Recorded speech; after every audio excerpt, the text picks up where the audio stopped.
Plus size travelers, of course we check to see if there's a customer size policy before booking. We're plus size travelers. Of course we're expected to pay more just to travel comfortably. We're plus size travelers, of course we think about if we need a second seat before we book a flight. We're plus size travelers. Of course we ask for the seatbelt extender as soon as we board the flight. We're plus size travelers, of course we get dirty looks anytime we're traveling. We're plus size travelers. Of course society doesn't believe we deserve to travel. We're plus size travelers, of course we can't use the tray table on a plane. We're plus size travelers. Of course we have to look through tons of pictures just to see if a place is plus size friendly.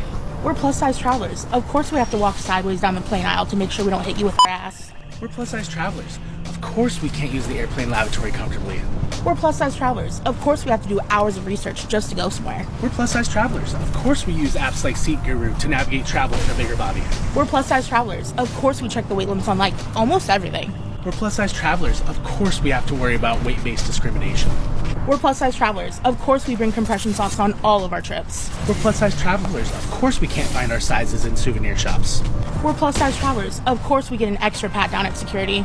All right, guys, so we gotta talk about the woke activists because they're back at it again, okay, making everybody's lives miserable because they want special rights and privileges. Again, like I try to tell you guys all the time, these people do not want equal rights. They want special rights. And that even includes the so-called plus-size activists who also are woke, right? They feel as if they're wrong because society is not capitulating to their size, right? They want everybody to accommodate them because they are larger than normal people. In some cases, they are much larger, 2 to 3 times bigger than the average size person.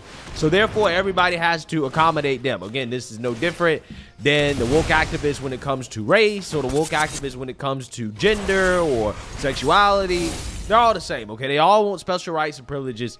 And here we have this story about this plus size activist who has made news going viral before in the past for demanding that airlines essentially pay for a second seat for her, okay, because she's too big to fit in one seat, so therefore she demands, because it's her right, not only to travel, but to travel comfortably.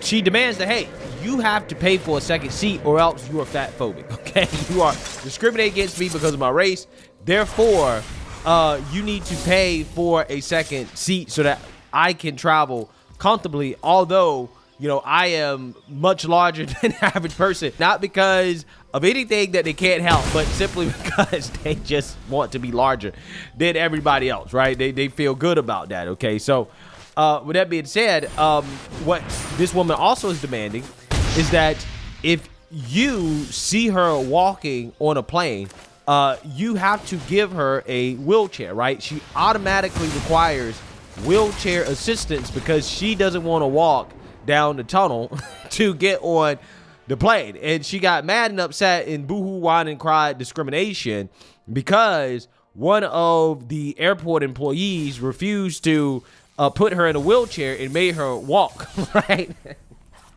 God forbid. Again, you make somebody that's plus size exercise. That is a form of discrimination in 2024. You can't make this stuff up. So without further ado, let's get to it. My ordeal at SeaTac Airport will shock you. This experience I'm about to share with you is yet another example of why employee sensitivity training, a demand outlined in the plus-size travel petition, is desperately needed.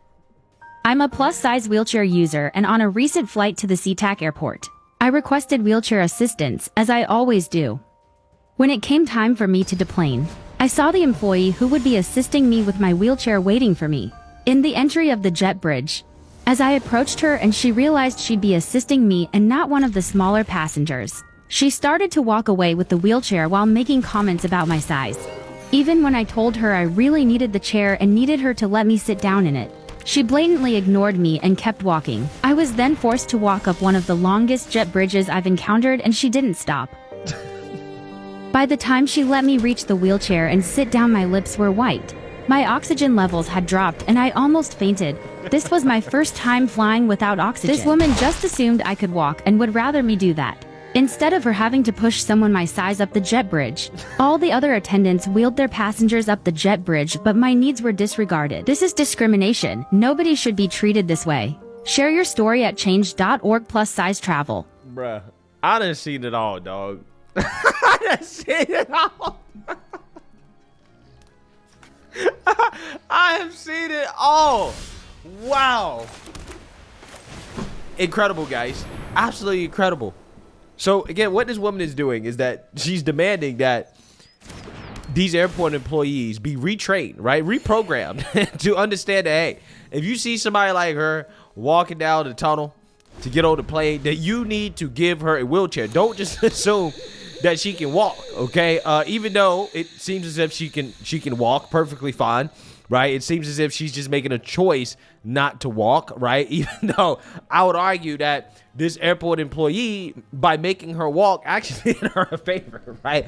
Probably did her a favor. Okay, I'm just saying. I don't know. But I'm assuming at some point in this trip, this woman walked, okay? You had to walk somewhere, okay? Because I'm assuming that you are not in a wheelchair permanently, right? I've actually watched this woman's videos, okay? She's made videos walking and talking in her neighborhood about all the special rights and privileges she deserves because, you know, she's plus size. So again, I'm assuming that you can walk, okay? You don't necessarily need a wheelchair. You want a wheelchair, and because this person decided not to give you what you wanted, now you want to boohoo, whine, and cry discrimination and demand that the employee be retrained, when I don't think that the employee needs to be retrained, because maybe the employee was thinking that, hey, this person clearly, obviously can walk, right? It might actually benefit to allow this person to walk. Who knows, right?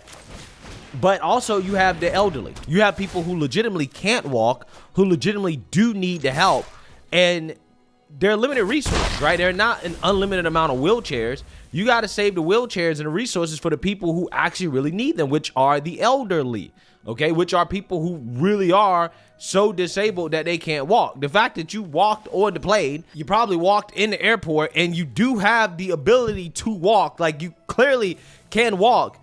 Again, I personally think that that airport employee was not obligated to just give you what you wanted simply because you just didn't want to walk. Okay, and again, it really annoys me that you have these individuals who are perfectly capable of walking, deciding that, hey, I'm going to take up resources from people that actually really need it, okay? I mean, this is just like the people that park in handicap spots, right? That's not really handicap, okay? You can walk, but yet you take up a handicap spot anyways just because you're lazy, which means now you are inconveniencing people who are actually handicapped, who do actually need the help, who cannot walk long distances for real legitimate medical reasons.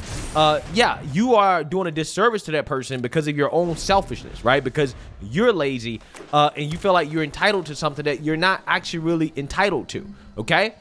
I personally think that if you are a obese person and you're actually physically capable of walking, it makes sense for you to walk whenever you can, right? It makes sense for you to put in that effort to walk more and to move more, because that's ultimately going to help you lose weight, and it's going to make it easier for you to get from point A to point B. And quite honestly, again, it's just going to make your life overall better. So I don't think that that airport employee was a bad person. I actually think that it was a good person, that they were probably trying to do you a favor by saying, hey, you know what, this person can walk a little bit, let them walk to their seat, we'll save the wheelchair for somebody that actually really needs it, okay, and go from there. I don't think that she was wrong. I don't think she needs to be retrained. I just think that a lot of these people are trying to use their identity, whether it be race, gender, sexuality, how big they are, as a way to get special rights and accommodations that other people don't get.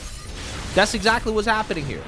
Okay, the Marxist playbook is what all these individuals use in order to boohoo, whine, and cry victimhood and say, oh, I'm oppressed, so therefore I'm owed something, right? Society has to treat me like a special snowflake because I have some type of, you know, special status as a victim. So again, yeah, this is the same playbook that all of the oppressed individuals in this country use in order to get access to things that they otherwise aren't entitled to, and is really getting old, okay? But this one might be probably one of the most ridiculous cases of discrimination that I've ever seen, okay? I mean, this is comical, okay? This is like satire, right?